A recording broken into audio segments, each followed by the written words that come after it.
Meanwhile, Ukrainian drones have shut down several more Russian oil refineries. A petrochemical plant in Vascotostan and the Oxtovo fuel and lubricants plant. This is in the Nizhny Novgorod region. Here, the industrial zone of the Lukoil oil depot is on fire.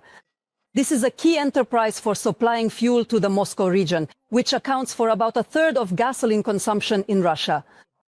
Lukoil in Oxtovo produces more than 50 types of fuel: automotive, aviation, diesel.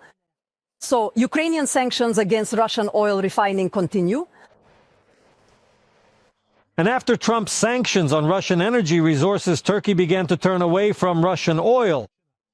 Turkish oil refineries that used to operate on Russian oil started purchasing raw materials from other countries. And how are China and India adjusting their markets? And is Russia already losing its profits? More about how American sanctions are working even before their official implementation, Olena Chernyakova will explain. India, China, and even Turkey are stopping their purchases of Russian oil. Companies in the sector are putting a pause on purchasing potentially risky products. But are they ready to give them up completely? My hypothesis is that it's too early to celebrate. And when will Russia feel the effects of Trump's sanctions?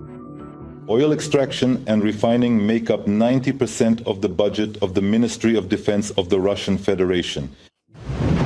No sanctions imposed so far have dealt a devastating blow to the Russian economy, but each new restriction gradually weakens it. And now there is a real chance to push the Russians out of the global energy market. This is exactly what the recent EU and US sanctions are aimed at.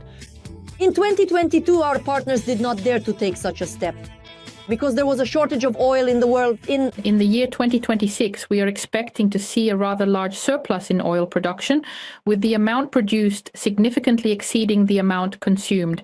This surplus is projected to be around 4 million barrels per day, meaning that every day production will outpace consumption by this considerable margin. And the Russian Federation is dumping 5 million barrels per day onto the market, and is trying to import everything it can, because Ukraine is having problems with oil refining. And this is already a direct consequence of Ukrainian sanctions. Yes, exactly this. Just in September and October, Ukrainian special services attacked 20 facilities. Among them are 6 oil refineries and 2 oil terminals, 3 oil depots and 9 oil pumping stations. This led to a shortage of more than 20% of oil products on the domestic market, to 37% of oil refining capacities being idled, as well as to a shortage of these oil products in 57 regions of the Russian Federation and a ban on gasoline exports. And the price for the Russian Urals brand fell to $55 per barrel, the lowest in a year. At the same time, the appetites of key importers sharply decreased, when on October 22nd, Donald Trump for the first time offered Putin a stick instead of a carrot. I just felt that the time had come. We had waited a long time. The American restrictions targeted the companies Lukoil and Rosneft, as well as 34 of their subsidiaries. They export more than 3 million barrels of oil per day. So, by hitting them, Trump seemed to have found Putin's weak spot. The Kremlin is already losing billions, even though the sanctions have only been in effect since November 20th.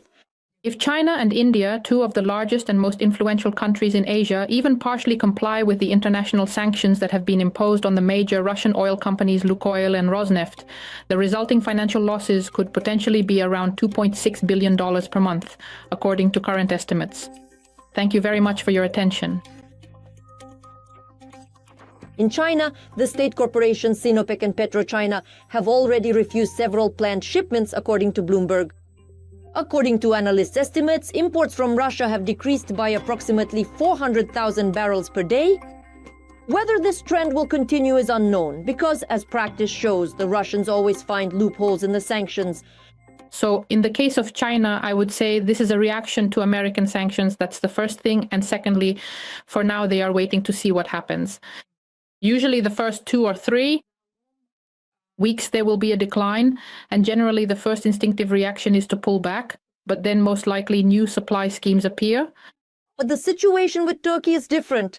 There too, the largest private oil refineries are replacing Russian oil with Iraqi and Azerbaijani oil. According to Reuters, one of the largest refineries, SOCAR, has purchased 4 new batches of oil not from Russia. Another major player on the market is Tupras. It has increased imports of Iraqi fuel. It's not just because of American measures. They are also responding to European restrictions here. Soon, the 18th sanctions package will come into effect, which includes a ban on exporting oil products based on Russian oil to the European Union. And this will start on January 21st, 2026, and for 60 days before that, it will be prohibited to purchase Russian oil. So now they are gradually switching to alternative suppliers. The Turkish authorities do not want to spoil relations with the United States, which have recently improved. And they are not planning to lose their place on the European market. But in India, the motives are different. There, on the contrary, they are deliberately refusing to comply with Trump's ultimatum. And in some cases, they are returning to Russian products.